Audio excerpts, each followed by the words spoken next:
ಶ್ರೀ ಗಣಪತಿ ಶಾರದಾ ಗುರುಭ್ಯೋ ನಮಃ.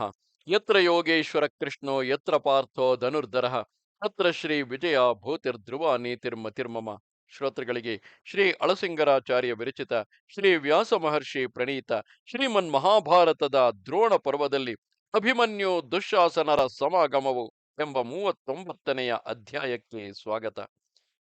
ಆಗ ಧೃತರಾಷ್ಟ್ರನು, ಸಂಜಯ, ಅಭಿಮನ್ಯುವಿನ ಪರಾಕ್ರಮವನ್ನು ನೋಡಿ ನನಗೆ ಸಂತೋಷ ಒಂದು ಕಡೆ, ಅವನಿಂದ ನಮ್ಮವರಿಗುಂಟಾದ ಪರಾಜಯಕ್ಕಾಗಿ ದುಃಖ ಒಂದು ಕಡೆ, ಹೀಗೆ ನನ್ನ ಮನಸ್ಸು ಎರಡು ವಿಧವಾಗಿ ಕಳವಳಿಸುತ್ತಿರುವುದು.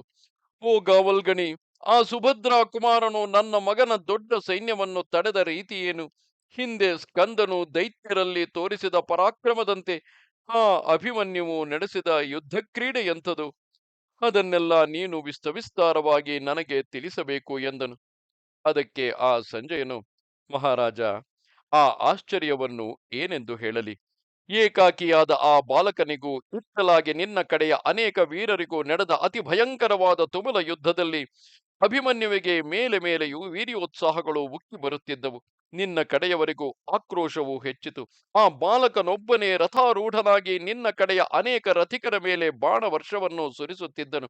ತಾನು ಒಂಟಿಯಾಗಿಯೇ ದ್ರೋಣ, ಕೃಪ, ಕರ್ಣ, ಶಲ್ಯ, ಅಶ್ವತ್ಥಾಮ, ಭೋಜ, ಬೃಹದ್ಬಲ, ದುರ್ಯೋಧನ, ಸೌಮದತ್ತಿ, ಶಕುನಿ ಮುಂತಾದ ಮಹಾವೀರರನ್ನು, ಇನ್ನೂ ಅನೇಕ ರಾಜರನ್ನು, ರಾಜಕುಮಾರರನ್ನು, ಅವರ ದೊಡ್ಡ ಸೈನ್ಯ ವಿಭಾಗಗಳನ್ನು ಬಾಣಗಳಿಂದ ಎದುರಿಸಿ ಆ ರಣಾಂಗಣದಲ್ಲಿ ಅಲಾತ ಚಕ್ರದಂತೆ ಅತಿವೇಗದಿಂದ ತಿರುಗುತ್ತಿದ್ದನು. ತನ್ನ ಉತ್ತಮಾಸ್ತ್ರಗಳಿಂದ ಅನೇಕರನ್ನು ಪ್ರಹರಿಸಿ ಎಲ್ಲ ದಿಕ್ಕುಗಳಲ್ಲಿಯೂ ತನ್ನ ಬಾಣವೊಂದೇ ಕಾಣುವಂತೆ ಮಾಡಿದನು. ಅಭಿಮನ್ಯುವಿನ ಈ ಅದ್ಭುತ ಸಾಹಸವನ್ನು ನೋಡಿ ನಿನ್ನ ಸೈನ್ಯಗಳೆಲ್ಲ ನಡುಗಿ ಹೋದವು. ಆಗ ಪ್ರಾಜ್ಞನು, ಪ್ರತಾಪಶಾಲಿಯೂ ಆದ ದ್ರೋಣನು ಆ ಅರ್ಜುನ ಕುಮಾರನ ಪರಾಕ್ರಮಕ್ಕಾಗಿ ತಾನು ಮಾತ್ರ ಮನಸ್ಸಿನಲ್ಲಿಯೇ ಹರ್ಷಿಸುತ್ತಾ, ಭಯಾಕುರನಾಗಿದ್ದ ನಿನ್ನ ಮಗನಿಗೆ ಜೀವವನ್ನು ಕೂಡಿಸುವಂತೆ ತನ್ನ ಸೈನ್ಯವನ್ನು ಕುರಿತು ಹೀಗೆಂದನು. ಎಲ ವೀರರೇ, ಪಾಂಡವರೊಳಗೆಲ್ಲ ಪ್ರಖ್ಯಾತಿಗೊಂಡ ಯುವಕನಾದ ಸುಭದ್ರ ಕುಮಾರನು ತನ್ನ ಸಮಸ್ತ ಬಂಧುಮಿತ್ರರಿಗೆ, ರಾಜನಾದ ಯುಧಿಷ್ಠಿರನಿಗೂ, ನಕುಲ ಸಹದೇವರಿಗೂ, ಭೀಮನಿಗೂ, ಸಂಬಂಧಿಗಳಿಗೂ, ಇತರ ಸಾಧಾರಣ ಜನರಿಗೂ ಸಂತೋಷಜನಕವಾದ ಕಾರ್ಯವನ್ನು ಹೇಗೆ ನಡೆಸುತ್ತಾ ಬರುವನೋ ನೋಡಿರಿ. ಯುದ್ಧದಲ್ಲಿ ಇವನಿಗೆ ಸಮಾನನಾದ ಬೇರೊಬ್ಬ ಧನುರ್ಧಾರಿ ಇಲ್ಲವೆಂದೇ ನನಗೆ ತೋರುವುದು. ಅವನು ಇಷ್ಟಪಟ್ಟರೆ ನಮ್ಮ ಸೈನ್ಯವನ್ನೆಲ್ಲ ಕ್ಷಣ ಮಾತ್ರದಲ್ಲಿ ಕೊಂದು ತೀರಿಸಿ ಬಿಡುತ್ತಿದ್ದನು.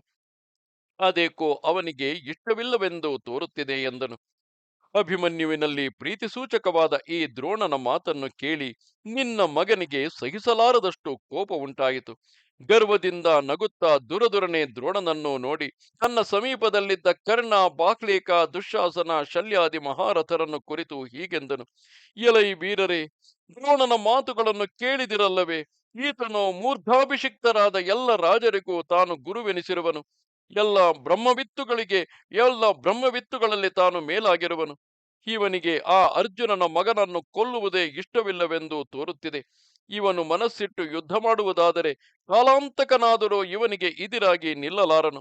ಇನ್ನು ಈ ಅಭಿಮನ್ಯುವಿನಂತಿರುವ ಸಾಧಾರಣ ಮನುಷ್ಯರ ಪಾಡೇನು? ಓ ಮಿತ್ರರೇ, ನಿಮ್ಮ ಮುಂದೆ ನಾನು ಸತ್ಯವಾಗಿ ಹೇಳುವೆನು. ಅರ್ಜುನನ ಮಗನನ್ನು ಕೊಲ್ಲುವುದಕ್ಕೆ ಇವನಿಗೆ ಸ್ವಲ್ಪವೂ ಮನಸ್ಸಿಲ್ಲ. ಇವನು ತನಗೆ ಶಿಷ್ಯನೆಂಬ ಅಭಿಮಾನವು ಇವನನ್ನು ಬಾಧಿಸುತ್ತಿರುವುದು. ಅದಕ್ಕಾಗಿ ಸುಮ್ಮನಿರುವನು. ಧರ್ಮ ಬುದ್ಧಿಯುಳ್ಳವರಿಗೆ ನಮಗೆ ಶತ್ರುಗಳಾದರೂ ತಮಗೆ ಶತ್ರುಗಳಾದರೂ ಶಿಷ್ಯರು, ಮಕ್ಕಳು, ಅವರ ಮಕ್ಕಳು ಯಾವಾಗಲೂ ಪ್ರೇಮ ಪಾತ್ರರೇ. ದ್ರೋಣನು ಕನಿಕರದಿಂದ ಆ ಅರ್ಜುನ ಕುಮಾರನನ್ನು ಕೊಲ್ಲದೆ ಉದಾಸೀನವಾಗಿರುವುದನ್ನು ನೋಡಿ ಮೂಢನಾದ ಆ ಬಾಲಕನು ತನ್ನ ಪರಾಕ್ರಮದಿಂದಲೇ ತಾನು ನಮ್ಮನ್ನೆಲ್ಲ ಜಯಿಸುವುದಾಗಿ ಗರ್ವಪಡುತ್ತಿರುವನು. ಇನ್ನು ಮೇಲೆ ನಮಗೆ ಕಾಲ ವಿಳಂಬವು ಸರಿಯಲ್ಲ. ಹೇಗಾದರೂ ನೀವೆಲ್ಲ ಸೇರಿ ಅವನನ್ನು ಬೇಗನೆ ಕೊಂದು ಬಿಡಿರಿ ಎಂದನು. ಈ ಮಾತನ್ನು ಕೇಳಿ ಅವರೆಲ್ಲರೂ ಅಭಿಮನ್ಯುವಿಗೆ ಇದಿರಾದರು. ಆಗ ದುಶ್ಯಾಸನನು ಅಣ್ಣನಾದ ದುರ್ಯೋಧನನನ್ನು ಕುರಿತು, ಅಣ್ಣ, ಇದಕ್ಕೆ ಚಿಂತೆ ಏಕೆ? ನಾನೊಬ್ಬನಾಗಿಯೇ ಎಲ್ಲ ಪಾಂಡವರ ಮತ್ತು ಪಾಂಚಾಲರ ಕಣ್ಣಿದಿರಾಗಿ ಆ ಸುಭದ್ರ ಪುತ್ರನನ್ನು ಕೊಂದು ಬರುವೆನು ನೋಡು. ಮಹಾರಾಜ, ಸತ್ಯವಾಗಿ ಹೇಳುವೆನು, ರಾಹುವು ಸೂರ್ಯನನ್ನು ಹೇಗೋ ಹಾಗೆ ಆ ಸೌಭದ್ರನನ್ನು ನುಂಗಿ ಬಿಡುವೆನು ನೋಡು. ನನ್ನಿಂದ ಒಂದೇ ತುತ್ತಾಗಿ ಕಬಳಿಸಲ್ಪಡುವ ಆ ಬಾಲಕನ ಅವಸ್ಥೆಯನ್ನು ಕಂಡು ಕೃಷ್ಣಾರ್ಜುನರಿಬ್ಬರು ದುಃಖವನ್ನು ಸಹಿಸಲಾರದೆ ಈ ಜೀವಲೋಕವನ್ನು ಬಿಟ್ಟು ಪ್ರೇತಲೋಕವನ್ನು ಸೇರುವರು. ಇದರಲ್ಲಿ ಸಂದೇಹವೇ ಇಲ್ಲ. ಅವರು ಮೃತರಾದುದನ್ನು ಕೇಳಿದೊಡನೆ ಇತರ ಪಾಂಡವರೆಲ್ಲರೂ ತಮ್ಮ ಹೇಡಿತನದಿಂದ ಭಯಪಟ್ಟು ತಮ್ಮ ಸಮಸ್ತ ಬಂಧುವರ್ಗದೊಡನೆ ಪ್ರಾಣವನ್ನು ಬಿಡುವರು. ಇಷ್ಟೆಲ್ಲ ಈ ಒಂದೇ ದಿನದಲ್ಲಿ ನಡೆಯುವುದನ್ನಾದರೂ ನೋಡು. ಆ ಅಭಿಮನ್ಯು ಒಬ್ಬನನ್ನು ಕೊಲ್ಲುವುದರಿಂದ ನಮ್ಮ ಸಮಸ್ತ ಶತ್ರುಗಳು ಹತರಾದಂತೆಯೇ ತಿಳಿ. ಅಣ್ಣ, ನನಗೆ ಶುಭಾಶಂಸೆಯನ್ನು ಮಾಡಿ ಕಳುಹಿಸು. ನಿನ್ನ ಶತ್ರುಗಳನ್ನು ನಾನೊಬ್ಬನೇ ಕೊಂದು ತೀರಿಸಿ ಬಿಡುವೆನು ಎಂದು ಉಚ್ಚ ಧ್ವನಿಯಿಂದ ಆರ್ಭಟಿಸಿ ಹೇಳುತ್ತಾ ಕೋಪಾವೇಶದಿಂದ ಬಾಣವರ್ಷವನ್ನು ಕರೆಯುತ್ತಾ ಅಭಿಮನ್ಯುವಿಗೆ ಎದುರಾದನು. 26 ಬಾಣಗಳಿಂದ ಅಭಿಮನ್ಯುವು ದುಶ್ಯಾಸನನನ್ನು ತಡೆದನು. ದುಶ್ಯಾಸನನು ಮದವೇರಿದ ಆನೆಯಂತೆ ಅಭಿಮನ್ಯುವನ್ನು ಎದುರಿಸಿ ನಿಂತು ಹೊಡೆದನು.